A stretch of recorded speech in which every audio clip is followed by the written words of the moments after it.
Today we're taking a look at these NCAAB matches, which are happening on Sunday, November 13, 2022, and giving you match breakdowns, betting tips and predictions in general on these games.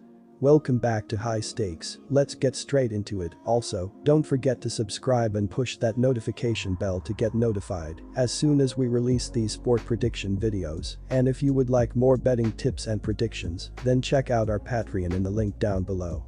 Our new Patreon is a way for us to help you improve your chances of making more money. Multiple plans are available for each and every one of you. By becoming a member of the High Stakes Patreon, you will have access to our best team picks, total picks, parlay picks and much more. Stop wasting hours of your time searching for bad betting predictions that ends up costing you a lot of time and money.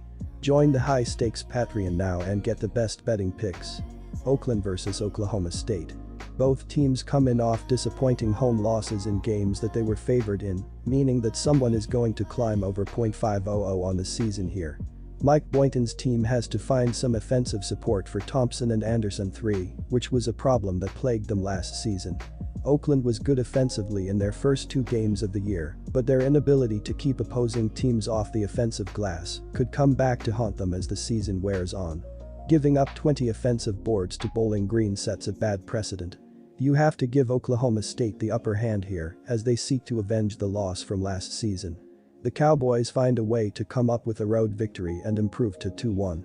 Take the Oklahoma State Cowboys minus 9.5 points. The Grizz are averaging over 87 points so far, and the Cowboys have offensive weapons at their disposal too. It won't be easy to keep score with the teams trading buckets all afternoon. After two poor shooting performances from deep, Thompson and co. will lead the charge from long distance for Oklahoma State. The winner of this game has to be able to rebound the ball consistently and get out on the break for easy buckets. The Grizzlies don't have a superstar, but Townsend and Moore are a great 1-2 scoring punch. With all of the opportunities missed against SU, OK State is going to be more aggressive as well. At the end of the game, you'll be glad if you took the over. Notre Dame vs Youngstown State. Youngstown State will not face another major conference team this season, so the Penguins are going to be focused on putting forth a strong effort on Sunday afternoon. They have taken care of business in their first two games of the season, covering the spread as single-digit favorites in wins over Canisius and Utah Martin. Youngstown State put together a decent campaign in 2021-22, going 18-14, 12-9 overall. The Penguins are one of the most experienced teams in the country, ranked number 23 out of 363 Division I schools, according to KenPom. They have been able to get off to a hot start offensively, shooting 41.7% from beyond the arc.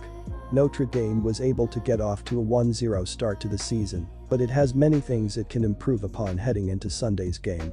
The Fighting Irish trailed Radford by 5 points with 5:19 remaining, despite being 18-point favorites in that matchup. They rallied down the stretch though, helping veteran head coach Mike Bray remain unbeaten in home openers, 23-0. Nate Lasewski poured in 28 points to match his career high, while Cormac Ryan hit a go-ahead shot with 9 seconds remaining. Lasewski scored 10 of his points in the final 5 minutes of the game, and he also notched a double-double with 12 rebounds. The Fighting Irish are one of the few teams in the country with more experience than Youngstown State, as they rank third in that category. They are the only Power 5 team in college basketball with 6 players earning master's degrees, making it Bray's most experienced team since he has been with the program. Notre Dame is expected to be much better offensively than defensively, as KenPom has the Fighting Irish at number 22 on offense and number 106 on defense. Their rebounding numbers will need to improve, as they are number 230 in offensive rebounding. They did take care of business at the charity stripe, knocking down 21 of 25 attempts against Radford. This is a fascinating game to handicap, as both teams bring back a ton of experience from last year. I am going to roll with Youngstown State due to motivational reasons, though. The Penguins do not face another Power 5 opponent this season, which means this is their one opportunity to make a statement on the national stage. Their roster is prepared for this type of game, as they are not going to be intimidated by the atmosphere. Notre Dame looked shaky throughout the evening against Radford, as it never looked deserving of the huge spread. The Fighting Irish tend to struggle early in the year under Bray, covering the spread once in their last 8 games during the month of November. Take the Youngstown State plus 11.5 points. This total is a close call at 151 points, but I could definitely see an 83-70 type of game getting you a Notre Dame cover and pushing over the total here. Youngstown State is averaging 91 points per game through its first 2 contests, and while you can't expect the same against Notre Dame, you can rely on them to at least do enough to help the over cause. Its 76.5 point average allowed is one I think the Irish easily break this weekend behind Lasuski and company, too. The over is 9-3 in Notre Dame's last 12 games and 4-1 over the last 5 for Youngstown State. Through the Penguins' last 11 road Sunday contests, the over is also 8-3 overall. Take the over 151 points. Valparaiso Beacons vs Western Michigan Broncos. The Western Michigan Broncos were competitive in the season opener. They nearly earned a stunning upset, losing by 1 point at Minnesota of the Big Ten. They were 9-point dogs in that game.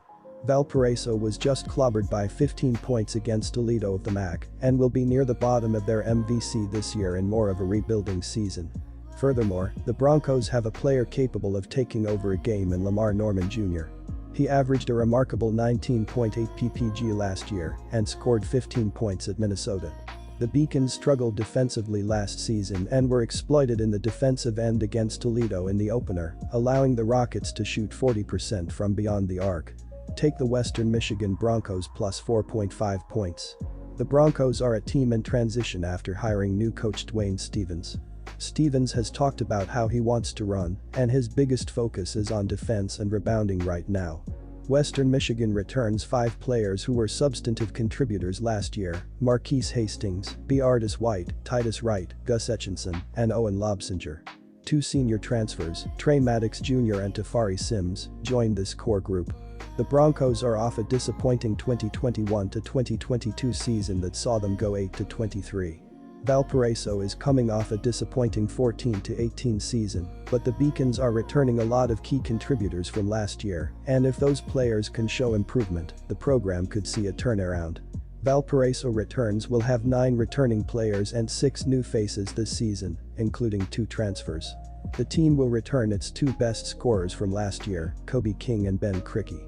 Western Michigan was impressive in both of their first 2 games, and the Broncos' new coach Stevens has talked about his first emphasis being defensive first-year head coach with his team. Valparaiso struggled at times offensively in their season-opening loss to Toledo, relying heavily on 3 players for most of their offense and getting almost no production from the team's bench.